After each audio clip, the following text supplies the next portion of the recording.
uh, no, Lady Catherine. I think I shall sit this next number out. I am quite winded, as you can see, but please accept my gratefulness nonetheless for such a lovely dance.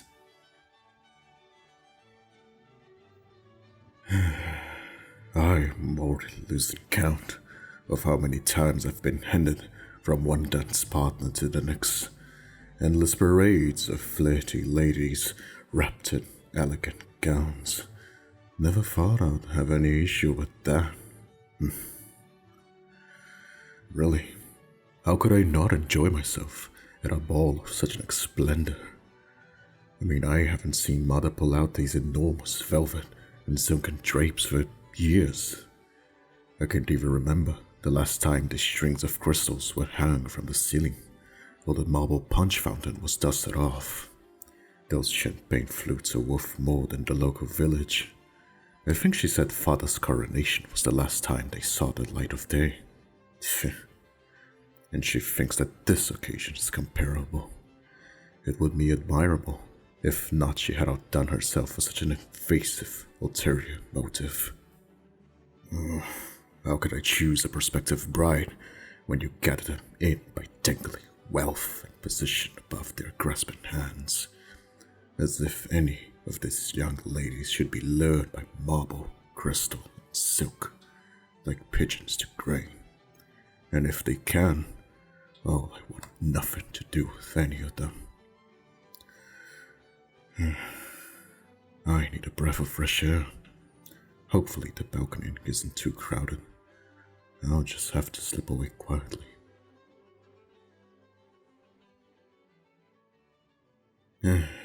Thank goodness, those curtains offer privacy from the ballroom. Oh, and such a beautiful, clear night. Time to lean back on the railing and enjoy my solitude. Oh, I am sorry, my lady. I didn't see you against the wall. The torchlight doesn't reach as far as you would think. You won't raise the alarm or anything, will you? What do I mean? Pay no mind to it. I thought perhaps you would, I don't know, squeal in the light, dart back into the ballroom and tell your friends that the prince is out here. Why would you do that? I don't know. That's what every other woman here has done tonight whenever I pass by them. It's quite tiring, so I was hoping to escape it by coming out here. No, but you're absolutely right. You don't look like you're in the mood to start squealing and flouncing about. Though, honestly, you're the only woman I've seen tonight without a jaw-splitting smiles plastered all over their faces. Are you perhaps not enjoying the ball? Not anymore. Then, did something happen? Did perchance the queen titter at you about your station, your dress, or something of the sort? Because she can be obliviously ruthless. No? Well, that's a relief. But I'm curious. If it wasn't my mother who soured your evening, was it something else? I mean, I can't help but ask, seeing how unhappy you look. I wouldn't think that a pretty young lady like you would be so put off in an atmosphere as grand as this. Unless, is there too much competition, perhaps? If I were to hazard a guess, some of the more flighty ladies in there said something unkind to you, didn't they? All that silk and rouge, elaborate hairstylings disguises the horrid, competitive monsters they really are. Talons ready to tear into their prey, vile poison spilling from their lips. That has been my impression of these groups of ladies so far. At least, when I'm far away enough from them, I think I can hear the verbal wars waged against each other. But please, I beg your pardon if you think me too harsh. No? Oh, that's good. Then I won't have to call the physician to pull my foot from my mouth. At least I drew a smile from you. Now at least I don't feel as much here. Oh, no. Now you look so flustered. I'm sorry. You don't have to tell me anything if you rather not. I can leave you alone if you want space too. No, yes, I came out here to look for space too, but I can't intrude on the solitude of a lady if she needs it greatly. Why do I need it to get away? Well, I needed to get away because you know why the Queen is hosting this ball, yes? Well, yeah, everyone knows. She's trying to marry me off, and I am not opposed to the idea in general, but like this, ladies gathering to score the title of future queen isn't exactly my ideal way to meet a potential soulmate. I didn't mean to tell anyone that, but now that I have, why not repay my vulnerability by telling me one of your own? Why are you out here if it really wasn't for the purpose I've guessed? No one has asked you to dance. Well, to be fair, my lady, there is a surplus of females to males in attendance, so you cannot be the only one suffering for such a disappointment. Oh, you were turned down several times. Well, that does cut more deeply. I am sorry that the men of the region are so witless. You are a very beautiful young lady. Your dress is a touch vintage, with those roses printed on the fabric, but that can be considered an honorable homage to the fashion. Hardly a reason to reject someone like you as a dance partner. Oh, it was for another reason?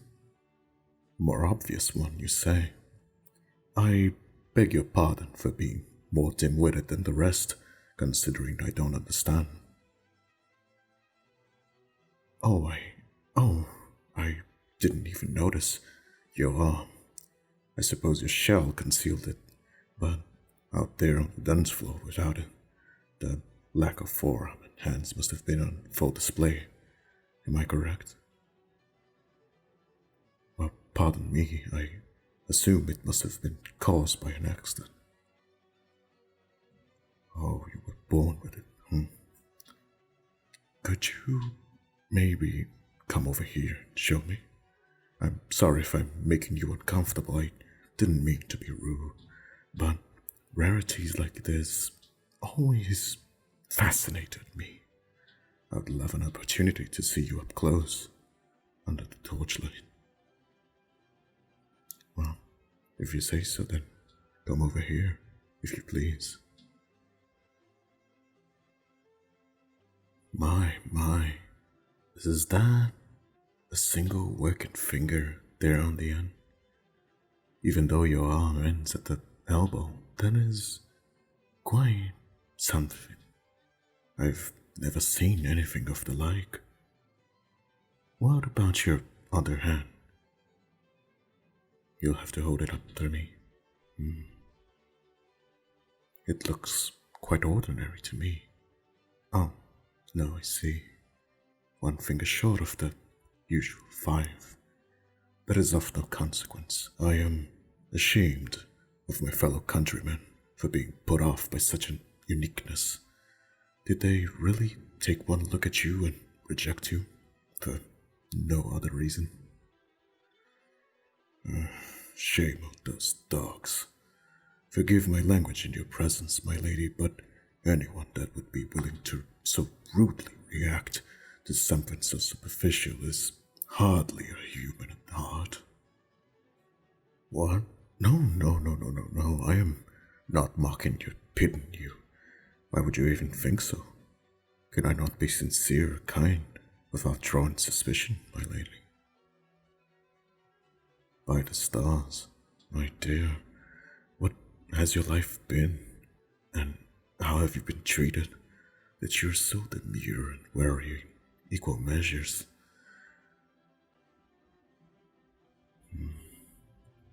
I see. You don't even live with your remaining family now that your parents have gone. Affections have run cold between you all. That is heartbreaking, my sweet lady. Then, where are you currently residing then? Oh, the Marcus Charlotte from the eastern region. I actually know her quite well, though I wasn't aware she had taken an award. But someone must have been informed, otherwise you wouldn't have received an invitation.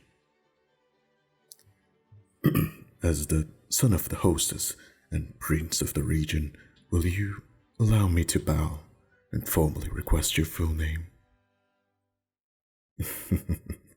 Do not leave me bowed like this, my lady. Shyness is ever so sweet on you, but if you'd rather not tell me your name, then at least give me leave to stand by refusing properly. Yeah, that name is quite fitting to you, I think. I would introduce myself, but I would feel rather silly, considering you already know my public name and rank. There is no need to repeat it. You probably know much more about me from the public reports, while I haven't even the foggiest ounce of knowledge about you. Would you care to indulge me? I don't know. Interests, hobbies, are a good place to start when meeting someone new. What might yours be?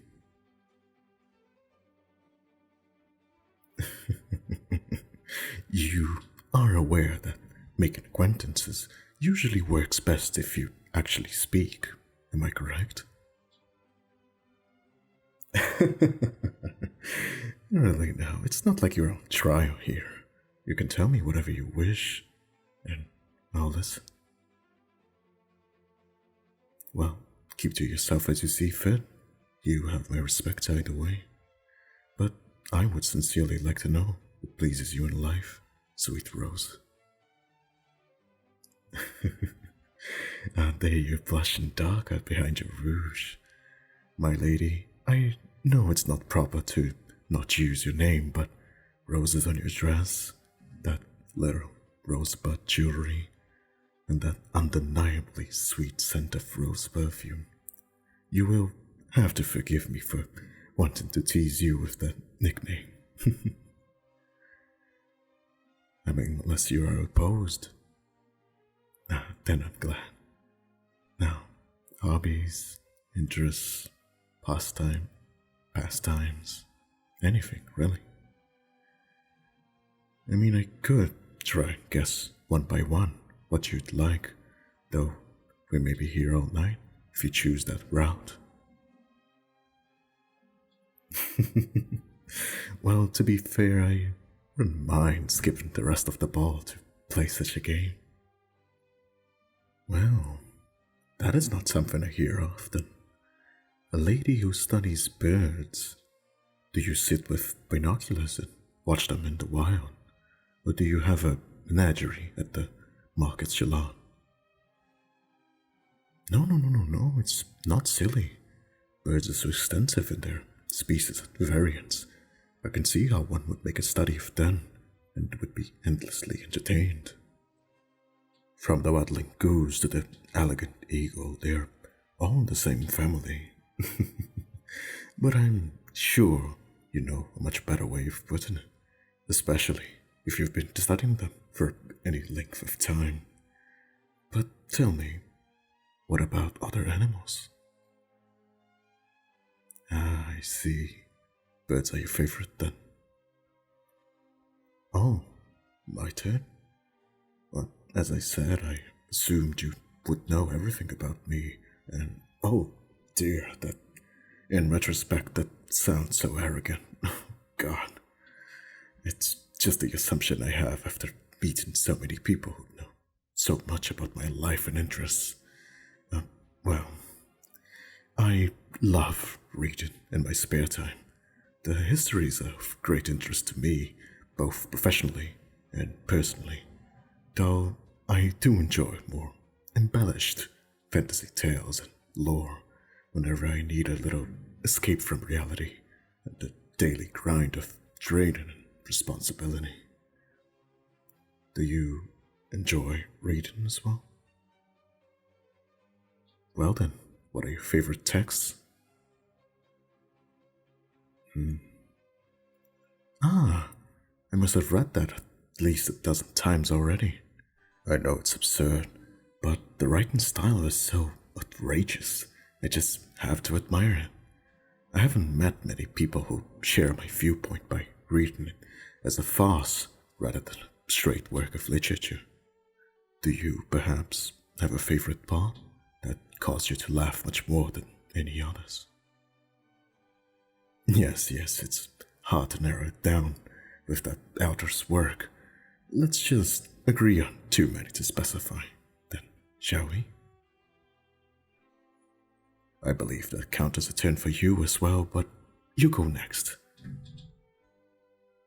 That is something I can in no way relate to.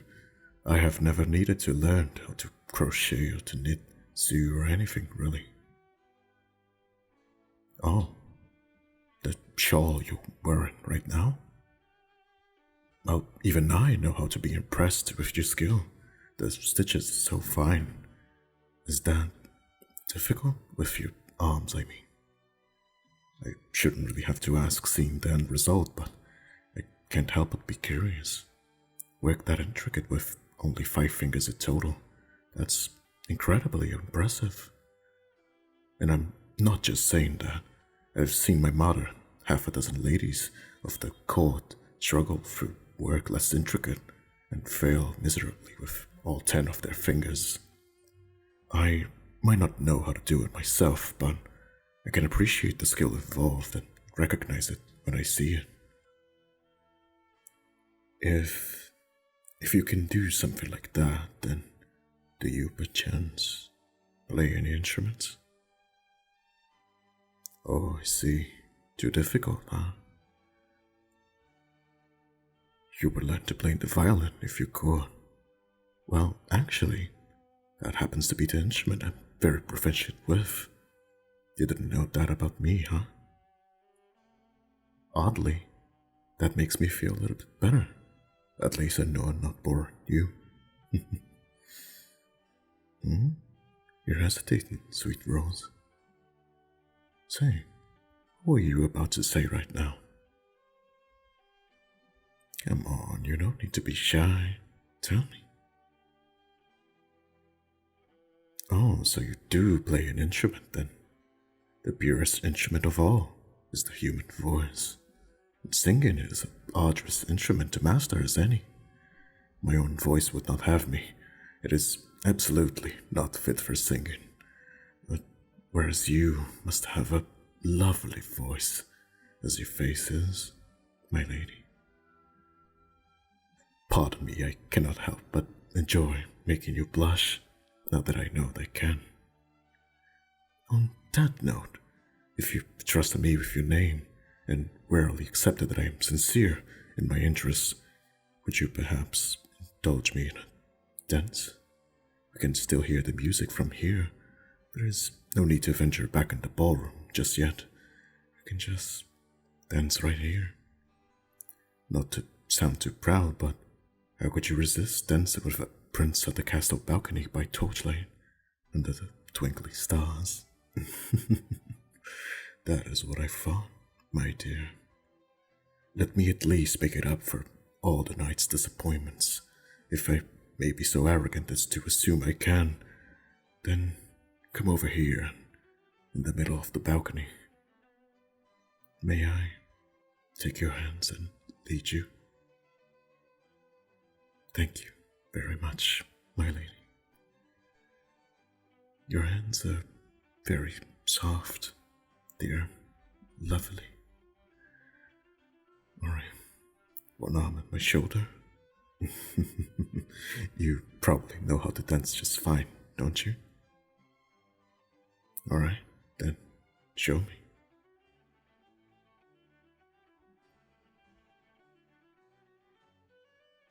My, you dance quite well. Is anyone I've escorted tonight? I dare say you're even better than them, because you're not distracted by keeping up a false smile and flattery. Oh, was that a flirty remark you just made? And here I thought you were above such nonsense, but I actually don't mind coming from you. I have a mind to roll you back in there and show you off to the crowd, just to see the envy in the faces of those who turned you away. Petty, I know, but just try to deny that you didn't just get a gleam in your eye at the fun. Or I suppose I could just be there to compliment your blush. Do you get so nervous dancing with anyone, sweet Rose? Or have I managed to finally intrigue you just a tiny bit? Oh, perhaps that is enough confirmation for me. I dare say it's enough to ask for your permission to correspond after tonight. Would you be willing? Of course, I'm in earnest. Oh, dear. I'm sorry I haven't upset you, did I? Those, tears of joy. Oh, alright then. Do not frighten me so. I thought I've wounded your feelings somehow by saying something wrong. Oh, the opposite. My. Then, alright. I'll send you a letter tomorrow to begin our correspondence. I could perhaps play my violin for you sometime soon, and in exchange, you can sing for me. I think that's a fair enough of a trade. I will look forward to it. I am so glad there was an enjoyable outcome of this dreadful night, and that was meeting you, my sweet Rose.